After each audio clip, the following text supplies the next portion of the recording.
This is the fight of the century. That's what we've been waiting for. Definitely an extravaganza. Cloudwheel Donuts versus Wowgo Honeycombs. Is it the same thing, or is there a big difference?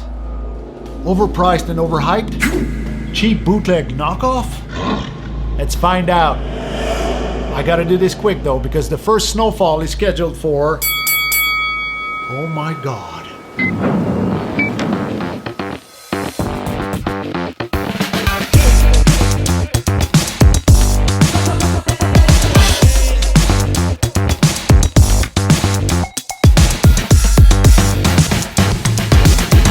Definitive review.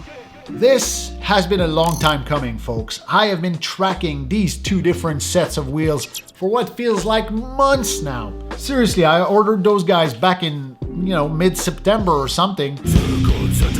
And because of world supply chain issues.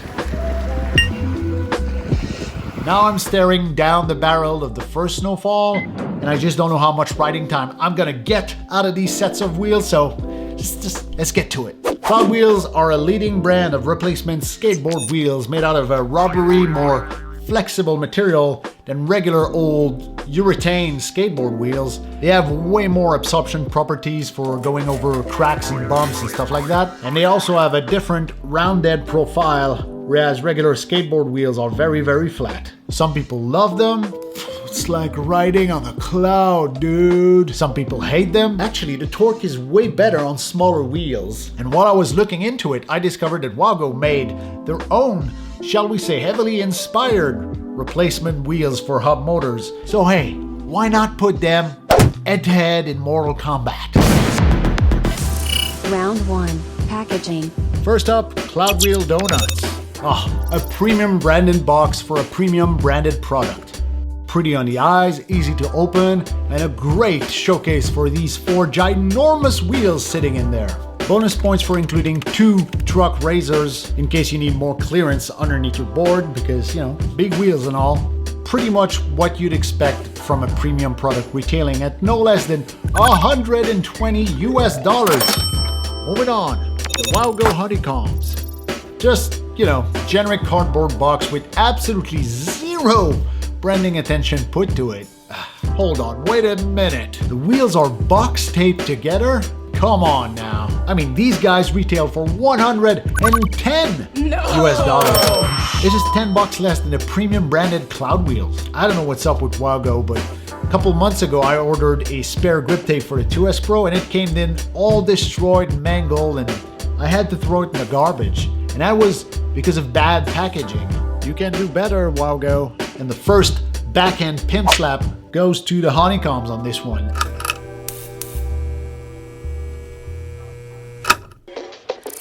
Round 2. Aesthetics. Beauty is in the eyes of the beholder, and blah blah blah, and let's face it, man, all reviews are super subjective to the person making the review. That being said, in the eyes of this particular beholder, which one of these guys would win the beauty contest? Starting with the Honeycombs. 105 millimeters of semi-transparent rubber with a slight grayish tint. No choice of color, that's all you get. Taking an absolute wild stab in the dark, I suppose that the name Honeycomb comes from the threaded honeycomb patterns you can see all around these wheels, right? I've been on the record saying how much I love the 2S Pro stock front wheels before, and it feels to me like the small printed patterns on the Honeycomb are sort of a continuation of the same design as the stock 2S Pro wheels. Subtle, elegant, I like it. Aesthetics are fine. And onto the donuts. Now the Cloudwheel Donuts are much, much bigger. Like, look at this. I mean, that is a big ass wheel. They come at a whopping 120 millimeters of transparent rubber molded over a color-coded plastic cog-shaped wheel in there. You can actually pick from a few color variation for that inner cog, giving you a little bit more aesthetics options. I picked black because, well, I'm almost 40 now, and with the potential exception of Jeff Goldblum, nobody wants to see a middle-aged man streaking down the street sporting flashy colors. The little prints on the sides are kind of meh, nothing special, nothing offensive to it. But the thread around these donuts is like an alternated half honeycomb pattern, which judging the book by its cover, looks a hell of a lot grippier than the Honeycombs patterns, but that's just based on looks. So, overall, they all look pretty good to me. The color-coded plastic cog inside of the donuts makes them look cooler in my eyes, but the Honeycombs are pretty good as well. How are we doing on time? Let's go put them on before Olaf shows up. Round 3. Writing experience. Starting with the Honeycombs because I figured I'd be testing this on the Wowgo 2S Pro. And no, those aren't skating shoes. Wow, good feel on that drop. Trust me, this is crappy asphalt. And the switch from the stock wheels to the Honeycombs feels about the same as driving your car on a gravel road and climbing up onto freshly paved asphalt. I'm not kidding, I've ridden this stretch of road hundreds of times over the summer, and this change is drastic. Crappy packaging for sure, but I am enjoying this. Cool, let's see what these can do over the grass. Oh Jesus, what's going on? Come on, me hearties, you were doing so well. Jesus Christ. Oh, it's the grass, it's frozen stiff. Yeah, it's like I feel the popsicle sticks out there, man. Can't hold it against those wheels.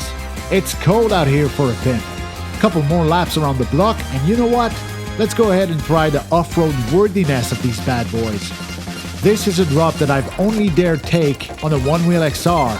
Combination of bad asphalt, coarse gravel, dead leaves, and mud. OMG. The Honeycombs conquer it.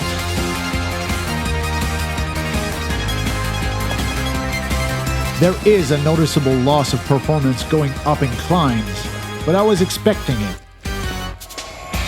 So far, these are cool. Honeycomb hot take. They work really well. I know the temperature outside makes the wheels much harder than they would otherwise be, and that has some effect on shock absorption, but even so, it feels like night and day between the stock urethane wheel that are very, very hard with the Honeycombs. It does feel like a proper upgrade. Less talking, more swapping. Let's go. Okay, Cloudwheel Donuts, it's your time to shine. Make it quick though, we don't have a lot of time. God damn, those are big wheels. Well, you know what? I'm emboldened by that last ride. I'm confident. Let's go for a much harder drop right off the bat. Damn! The shock absorption on these bad boys is an order of magnitude above that of the Honeycombs, at least while they're still warm. I am being deliberately timid with those carves because I'm worried that this fat wheel will connect with the deck when I turn too sharply. Not sure it's an issue with the 2S Pro, but when testing out new wheels, thread carefully. Let's take the fatties to the field. Oh Jesus, the vibration! Frozen grass is worse than gravel. I'm hanging on. Too much incline. If the temperatures were above freezing, I think I'd have a field day in that grass. Okay, I know this next bit pretty well. It's a slide downhill on what can only be described as the rare good asphalt in Quebec City. Let's get this thing to max speed, see how it fares. Come on, girl. Do it. Oh yeah, that's pretty good. But the big-ass wheels does slow you down a little tiny bit, even downhill. I noticed that braking also takes much longer the bigger the wheels, and the loss of torque going uphill is even more drastic this time around. But going flat or downhill, man, these babies are a lot of fun. The crusty old asphalt of Quebec City does feel like butter under the Cloudwheel Donuts. Geez. I'll have to power wash this board. It feels like snow out there. You just know it. Man, I'm sweaty. Let me change sweaters. Final thoughts. I'll admit it. I came into this thinking that the Honeycombs would be subpar to the Cloudwheel. And to be honest, the impression only got strengthened when I saw the size comparison. I mean, bigger is better. Am I right, ladies? No, it doesn't. I mean, I think it does. If anything, these two sets of wheels handle like two different models of the same product. In fact, any difference you can feel between the stock and the honeycomb, that delta is about the same difference as you can feel between the honeycombs and the cloud wheels. Flat, smooth, straight asphalt, I'm gonna use the stock wheels any day of the week. A mix of rough Quebec City asphalt and maybe a little bit of sand and gravel here and there. The Wowgo Honeycombs are perfect fit for that. And if you're going balls out trail riding, then obviously those big ass wheels are the name of the game here. But surprising to me, I think my default option next spring is most likely going to be the Honeycombs because they are a good compromise between the two and because the asphalt is so goddamn crappy in Quebec City. But again, maybe the range is going to be so terrible that I'll back away from that. We'll have to wait for spring to know for sure. Warning, snowfall imminent. Electric rideable season is officially over.